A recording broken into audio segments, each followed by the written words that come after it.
Hi guys, welcome to the Dogecoin session.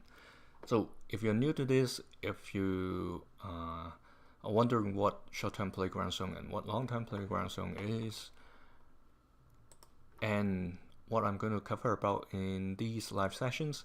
So the white text is the focus areas, so basically 3 of them, and then they're based on 2 concepts, the Wyckoff Method and the playground zones.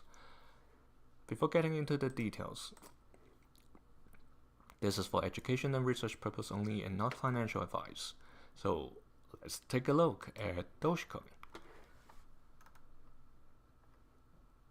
Similar to a couple of other altcoins, and if you have been in the earlier sessions, you'll notice I'm almost repeating myself 10 times now.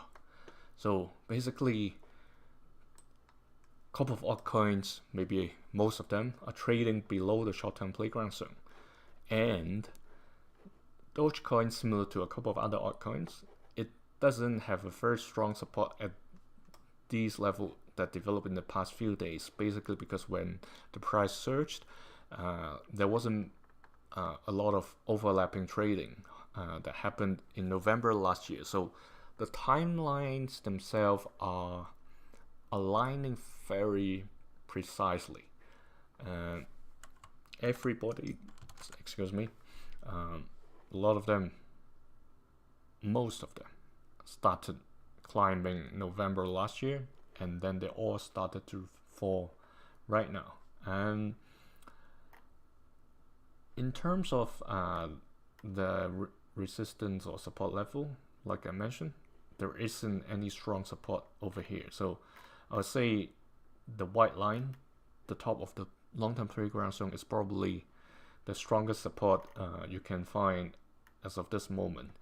And that's why when the price dropped below that level, it got pushed back up very fiercely last Monday. It happens the same for a lot of altcoins. And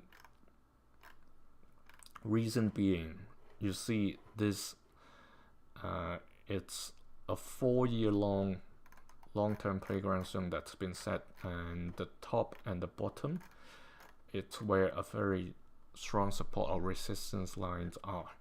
So depending on how the global sentiment develops, right now the volume is really low compared to what we had. It has been shrinking and shrinking. If we look at a longer timeline, basically for Wyckoff, what we are seeing now is we are in a search for a sign of weakness level. So basically this is what I'm talking about, the sign of weakness. Let me duplicate one of these over here.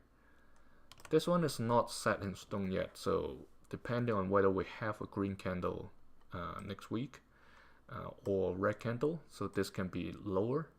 If it's a green candle, then probably this is the level that we have a new support, or like at least a short-term support.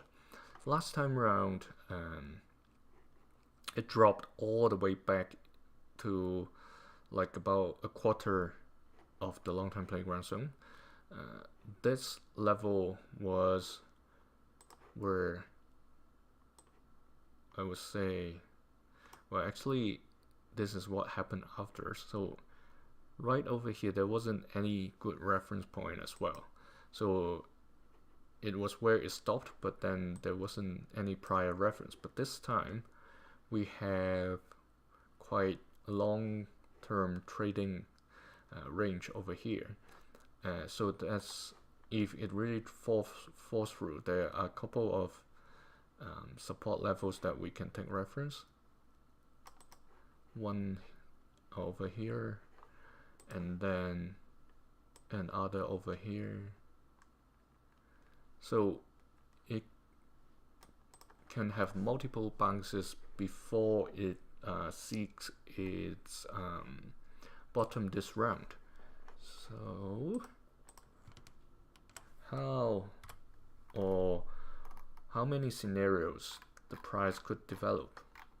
Again, referencing the Wyckoff stages, after the sign of weakness, if there are good news, obviously it can climb, and if it's really good, it can shoot through the automatic response. Well, am I trying to say the resistance level, this purple line? And I want to change the color as well. That's why my brain got stuck. I was trying to do two things at the same time. So obviously it can go through this level if there are really good news. If not, then it may bounce back and give a sideways trading range if there are no particular good and bad news. If there are really bad news, it can return to the long-term playground zone and hibernate for a while. If the news is really, really good, then it can go and test a new high as well that's going upwards, or even an upwards after distribution. We have seen it in a couple of other coins already for this cycle, but not for these coins yet. So that's pretty much for Dogecoin now, and I'll move on to Binance Coin next.